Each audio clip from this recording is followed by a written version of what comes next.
ગત તારીખ 7/1/2026ના રોજ સાયલા પોલીસ સ્ટેશન દ્વારા જે છે એ ગોસળ ગામની સીમમાં એક રેડ કરવામાં આવી. આ રેડની અંદર જે છે ગોસળની સીમની અંદર આવેલું એક ખેતર, જે ત્યાંના ખેડૂત દેવાભાઈ કરશનભાઈ પરમાર,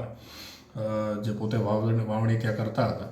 આમણે પોતાના ખેતરમાં ગાંજાનું વાવેતર કરેલું છે અને એ ગાંજો જે છે એ ત્યાંથી કાઢી અને પોતે ટ્રેક્ટરમાં ભરી અને ત્યાંથી બીજી જગ્યાએ જે છે એને વેચવા માટે થઈને આપવા જવાના હોય. આ પ્રકારની બાતમી પોલીસ સ્ટેશનના PSI શ્રી DD ચુડાસમાને મળેલી હતી, જેના આધારે તાત્કાલિક જ એમના દ્વારા ત્યાં ઘટનાસ્થળ ઉપર જઈ અને તપાસ કરતા આ જે ખેતર છે ત્યાંની બાજુમાંથી ટ્રેક્ટરની ટ્રોલીની અંદર ભરેલા આશરે 26 જેટલા જે છે એ છોડ ગાંજાના એ મળેલા છે અને આ છોડ મળતાની સાથે જ તેમના દ્વારા જે છે એ કાયદેસરની કાર્યવાહી કરી અને ગુનો દાખલ કરવામાં આવેલો છે. આની રેડની અંદર કુલ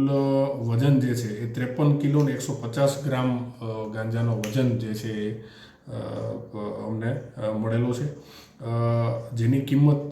26,57,500 રૂપિયા થાય છે. આ ઉપરાંત એમનું જે ટ્રેક્ટર છે એ પણ કબજે લેવામાં આવેલું છે અને જગ્યા ઉપરથી આજે આરોપી દેવાભાઈ કરશનભાઈ પરમાર જે છે એમની પણ ધરપકડ કરવામાં આવી છે. હાલ જે છે એ આરોપીની તપાસ જે છે એ તજાડા પોલીસ સ્ટેશનના PSI SP ઝાલા જે છે એ ચલાવી રહ્યા છે અને આરોપી જે છે એમની રિમાન્ડ મેળવી અને આગળની જે પણ તપાસની તજવીજ છે એ હાલ ચાલુમાં છે.